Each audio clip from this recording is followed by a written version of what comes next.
करि प्रबोध मुनि बर कहे, अतिथि प्रेम प्रिय हो। कंद मूल फल फूल हम देहिले हूँ करि छोहु।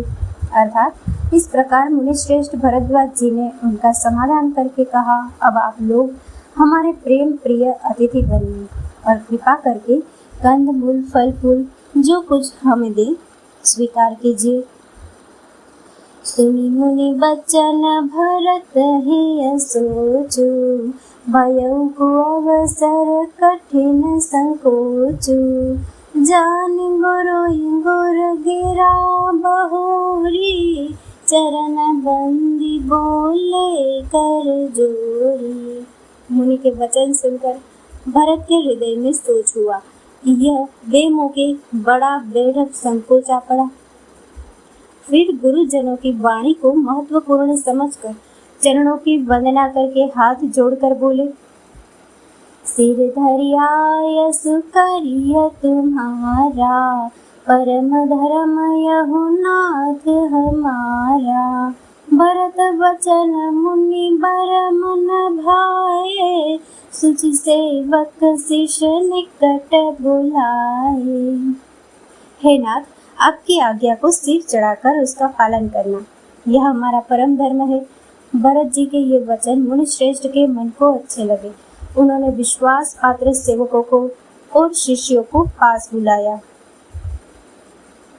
चाहे यकीन ही भरत पहुनाई, कंद मूल फल आनहु जाई। भले ही नाथ कहित न सिर नाए, प्रमुदित निज निज काज सिधाए। और कहा कि भरत की पहुनाई करनी चाहिए, जाकर कंदमूल और फल लाओ। उन्होंने हे नाथ बहुत अच्छा कहकर सिर नवाया और तब वे बड़े आनंदित होकर अपने अपने काम को चल दिए। मुनि ही सोच पाहुन बढ़ने बताओ, तसी पूजा चाहिए जस देवता। सुनिर्दि सिद्धि अनिमादिक आई, आयस होई सो करहि गोसाई। मुनि को चिंता हुई कि हमने बहुत बड़े मेहमान को न्योता है, अब जैसा देवता हो वैसी ही उसकी पूजा भी होनी चाहिए। यह सुनकर रिद्धिया और अणिमादि सिद्धियां आ गई। हे गोसाई, जो आपकी आज्ञा हो सो हम करें। राम बिरह व्याकुल भरतु, सानुज सहित समाज। पहुनाई करि हरहु श्रम, कहा मुदित मुनिराज। मुनिराज ने प्रसन्न होकर कहा, छोटे भाई शत्रुघ्न और समाज सहित भरत जी श्री रामचंद्र जी के विरह में व्याकुल है।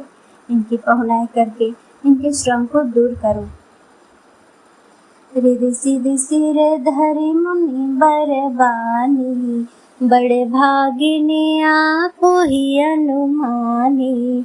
कहे परस्पर सिद्धि समुदाय, अतुलित अतिथि राम लघु भाई। रिद्धि सिद्धि ने मुनिराज की आज्ञा को सिर चढ़ाकर अपने को बड़ भागिनी समझा। सब सिद्धियां आपस में कहने लगी, श्री रामचंद्र जी के छोटे भाई भरत ऐसे अतिथि है जिनकी तुलना में कोई नहीं आ सकता। मुनि पद बंदी करिय सोई आजू, होई सुखी सब राज समाजू।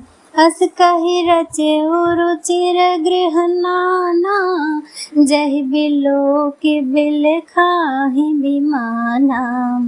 अतः मुनि के चरणों की वंदना करके आज वही करना चाहिए जिससे सारा राज समाज सुखी हो जाए।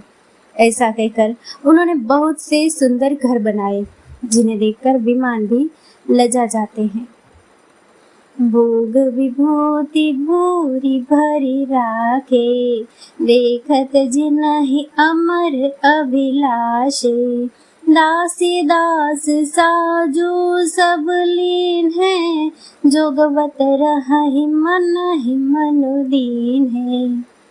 उन घरों में बहुत से भोग और ऐश्वर्य का सामान भरकर रख दिया, जिन्हें देखकर देवता भी ललचा गए। दासी दास सब प्रकार की सामग्री लिए हुए मन लगाकर उनके मनों को देखते रहे। सब समाज सजी सिद्धि पल माही, जे सुख सुरपुर सपने हो नाही। प्रथम ही बास दिए सबके ही, सुंदर सुखद जथा रुचि जेहि। जो सुख के सामान स्वर्ग में भी स्वप्न में भी नहीं है, ऐसे सब सामान सिद्धियों ने पल भर में सजा दिए।